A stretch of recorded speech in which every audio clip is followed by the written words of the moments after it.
बिस्मिल्लाहिर्रहमानिर्रहीम। अस्सलाम वालेकुम। 9th क्लास केमिस्ट्री का लेक्चर नंबर 3 है, चैप्टर नंबर 1 और लेक्चर नंबर 3।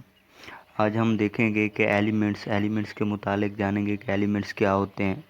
सबसे पहले हम जो चीज़ देखेंगे कि शुरू में एलिमेंट्स कितने थे और 19वीं सदी तक कितने थे और अब कितने हैं पीरियोडिक टेबल के अंदर।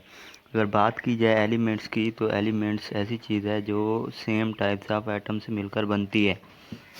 दूसरे नंबर पर सेम अटामिक नंबर, यानी कि जो भी एटम एलिमेंट्स को बना रहे हैं उनका अटामिक नंबर सेम होना चाहिए, यानी उनके न्यूक्लियस में प्रोटॉन की तादाद जो हो वो सेम हो, क्योंकि अटामिक नंबर किसी भी एटम में मौजूद प्रोटॉन की तादाद को ज़ाहिर करता है।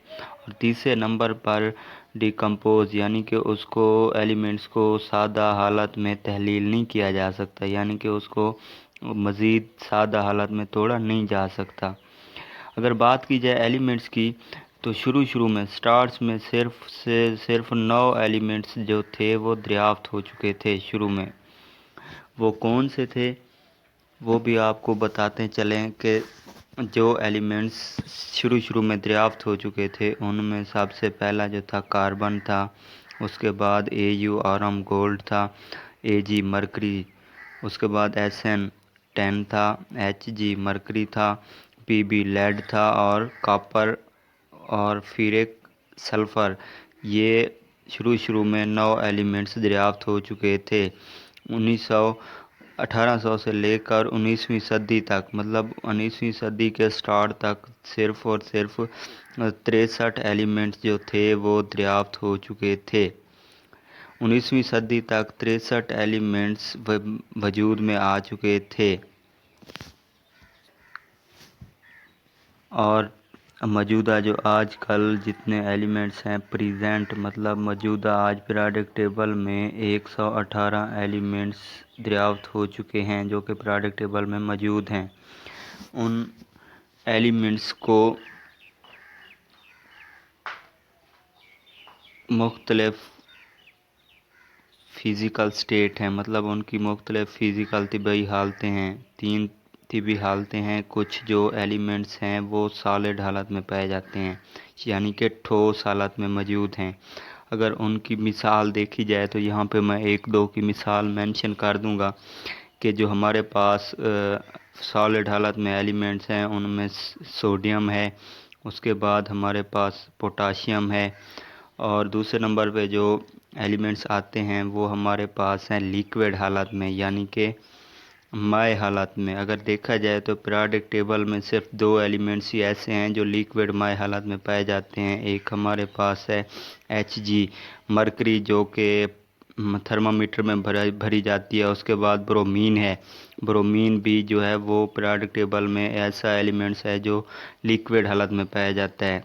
और लास्ट में आती है जो कैटेगरी वो है गैस, यानी कि एलिमेंट्स तीनों हालत मादों की तीनों हालतों में पाए जाते हैं, सॉलिड, लिक्विड और गैस।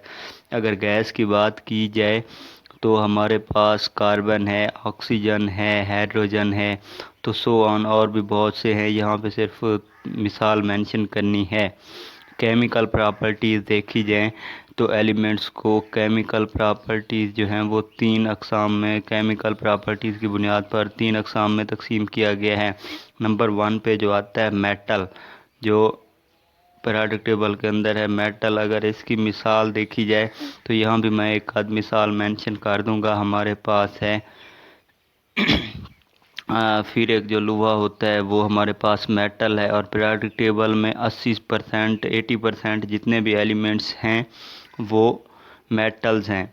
उसके बाद नॉन मेटल्स आते हैं। नॉन मेटल की बात की जाए तो हमारे पास यही आ जाते हैं कार्बन, हाइड्रोजन, ऑक्सीजन, और लास्ट में आ जाते हैं मेटलाइड्स। मेटलाइड्स 80% पीरियोडिक टेबल, मतलब 80% जो पीरियोडिक टेबल के अंदर एलिमेंट्स हैं वो मेटल हैं। बाकी जो 20% बचते हैं वो नॉन मेटल और मेटलाइड्स पर मुश्तमिल हैं। अगर देखा जाए मेटलाइड्स क्या हैं, मेटलाइड्स ऐसे एलिमेंट्स होते हैं जो मेटल्स और नॉन मेटल दोनों की खसूसियात रखते हैं, यानी कुछ उनकी खसूसियात मेटल जैसी होती है और कुछ जो खसूसियात होती हैं उनकी नॉन मेटल जैसी होती है।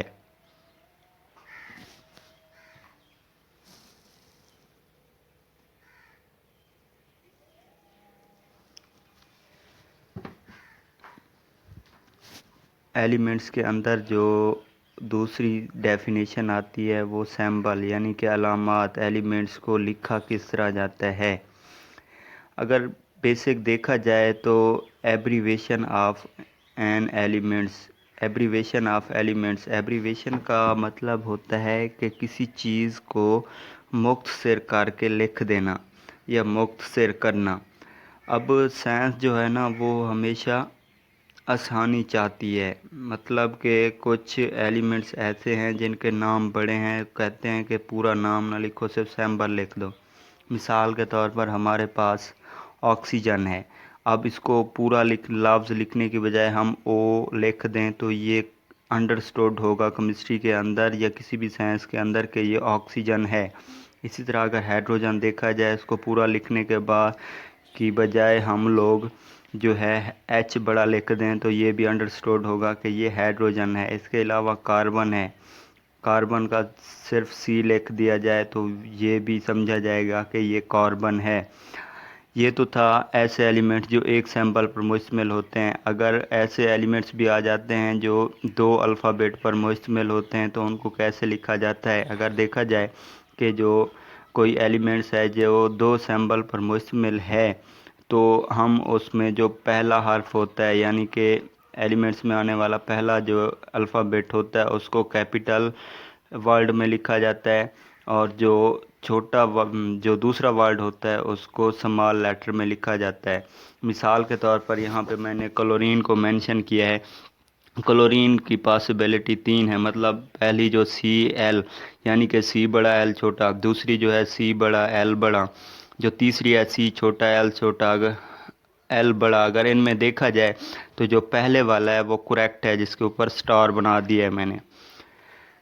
अब एलिमेंट्स के नाम जो हैं वो मुख्तलिफ़ ज़बानों में लिखे जाते हैं, मतलब कुछ एलिमेंट्स ऐसे हैं जिनका नाम इंग्लिश में लिखा गया है, कुछ ऐसे हैं जो ग्रीक यूनानी ज़बान में लिखे गए हैं और कुछ ऐसे हैं जो लैटिन यानी लातीनी ज़बान में हैं। पीरियोडिक टेबल के अंदर ज़्यादातर एलिमेंट्स जो हैं वो ग्रीक यानी कि यूनानी ज़बान में लिखे हुए हैं। अगली टर्म जो आती है डेफिनेशन वो है valency. What is valency? Valency क्या होती है? अगर बेसिक देखा जाए तो ये कंबाइनिंग एबिलिटी होती है ऑफ एन एटम, मतलब किसी भी एटम की दूसरे एटम के साथ जुड़ने की जो सलाहियत या इस्तेदाद होती है वो वैलेंसी कहलाती है।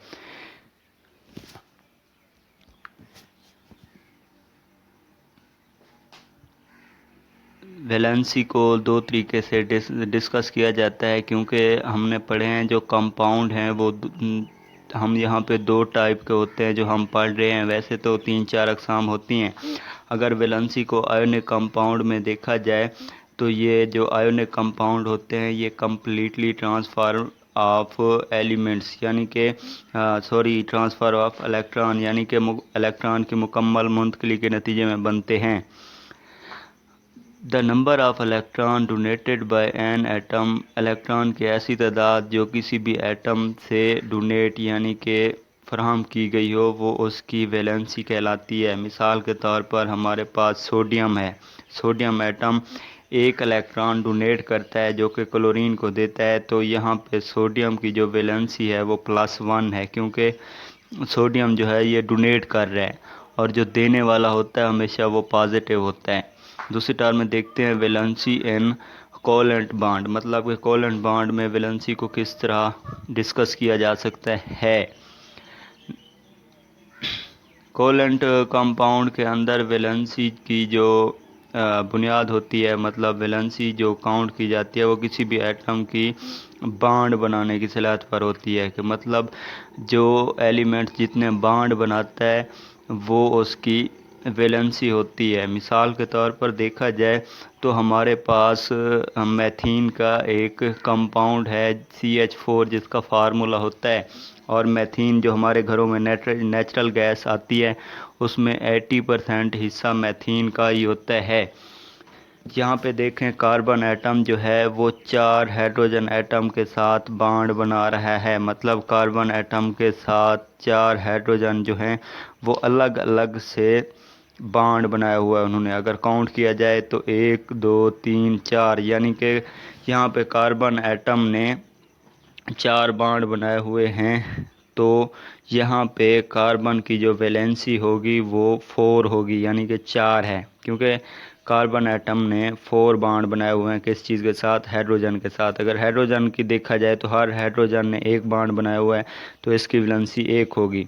दूसरी एग्जांपल में देखें तो ऑक्सीजन के 2 एलिमेंट्स हैं जो एक दूसरे के साथ डबल बॉन्ड के ज़रिए जुड़े हुए हैं, तो यहाँ पे जो ऑक्सीजन की वैलेंसी है वो 2 है, क्योंकि इन्होंने 2 बॉन्ड बनाए हुए हैं। एक ऑक्सीजन ने दूसरे ऑक्सीजन के साथ डबल बॉन्ड बनाया हुआ है। लास्ट में जो हमारे पास आती है, कुछ एलिमेंट्स ऐसे होते हैं जो वेरिएबल वैलेंसी शो करते हैं, यानी कि उनकी वैलेंसी तब्दील होती रहती है। कहीं पे किसी एलिमेंट की वैलेंसी जो होती है वो कुछ होती है और किसी जगह पे कुछ, यानी कि कहीं पे ज़्यादा होती है कहीं पे कम। तो यहाँ पे जो मैंने बातें लिखी है वो देखते हैं। Some elements shows difference valency which is called variable valency, यानी कि कुछ एलिमेंट्स ऐसे होते हैं जो मुख्तलिफ वैलेंसी शो करते हैं जो कि वेरिएबल वैलेंसी कहलाती है। अगर मिसाल में देखा जाए तो यहाँ पे जो मैंने एलिमेंट्स लिए है वो हमारे पास फेरम या फेरिक है, जिसको हम लोहा कहते हैं। ये जो फेरिक है कहीं पे ये +2 वैलेंसी शो करता है और जो कि लोअर वैलेंसी कहलाती है।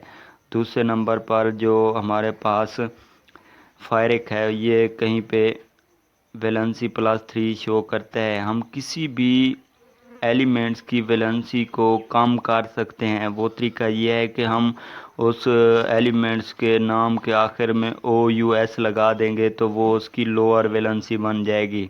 जो हमारे पास फेरम है या फेरिक जो है ये कहीं किसी जगह पे +3 वैलेंसी शो करता है, तो लफ्ज़ वेरिएबल से ही शो हो रहा है कि वेरिएबल जो होता है वो मुतगैर, यानी कि हर जगह पे चेंजमेंट होगी वैलेंसी के अंदर। फेरिक जो है कि कहीं पे +2 वैलेंसी शो करता है, कहीं पे +3।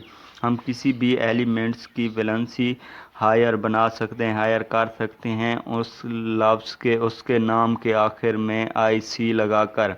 तो जैसे मिसाल के तौर पर फेरस हो गया, उस वो होगी लोअर वैलेंसी। अगर हम फेरिक लगा देंगे तो ये वैलेंसी क्या होगी, इसकी 3 होगी। दूसरी मिसाल में देखा जाए तो हमारे पास Cu कॉपर है। कॉपर कहीं पे +1 वैलेंसी शो करता है जो कि लोअर वैलेंसी है, और किसी जगह पे जो कॉपर है वो +2 वैलेंसी शो करता है जो कि हायर वैलेंसी है। LV मतलब लोअर वैलेंसी और HV का मतलब है यहाँ पे हायर वैलेंसी। यहाँ पे मैंने एक पिक्चर अटैच कर दी है। ये है कि हमारे एटमॉस्फेयर में या हमारे फ़िज़ा के अंदर, समंदर या कशरे अर्ज़ में मौजूद जितने भी एलिमेंट्स पाए जाते हैं उनकी मैंने परसेंटेज यहाँ पे मेंशन कर दी है, क्योंकि बाज़ औक़ात इसमें से शार्ट भी आ जाता है और अक्सर औक़ात यहाँ से जो एग्ज़ामिनर होता है वो MCQs उठा के दे देता है। वो कहता है कि मिसाल के तौर पर वो कहता है कि कुराए हवाई यानी कि एटमॉस्फेयर में नाइट्रोजन की मिकदार कितनी है, आर्गोन की कितनी है, समंदर के अंदर क्लोरीन की मिकदार कितनी है। तो ये चीज़ मेंशन करना ज़रूरी थी, सो मैंने कर दी। Thank you for watching.